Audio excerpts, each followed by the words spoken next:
issued a tornado warning for northeastern Rock County in south central Wisconsin, southern Jefferson County in southeastern Wisconsin until 5:45 p.m. At 5:21 p.m., a confirmed tornado was located over Milton, moving northeast at 30 miles an hour. Hazard: damaging tornado. Source: weather spotters confirmed tornado. A brief tornado was reported near Milton within the 5 minutes. Impact: flying debris will be dangerous to those caught without shelter. Mobile homes will be damaged or destroyed. Damage to roofs, windows, and vehicles will occur.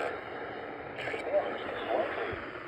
Locations detected include Whitewater, Fort Atkinson, Milton, Lake Koshkonong, and Huron. To repeat, a tornado is on the ground. Take cover now. Move to a basement or an interior room on the lowest floor of a sturdy building. Avoid windows. If you are outdoors, in a mobile home, or in a vehicle, move to the closest substantial shelter and protect yourself from flying debris.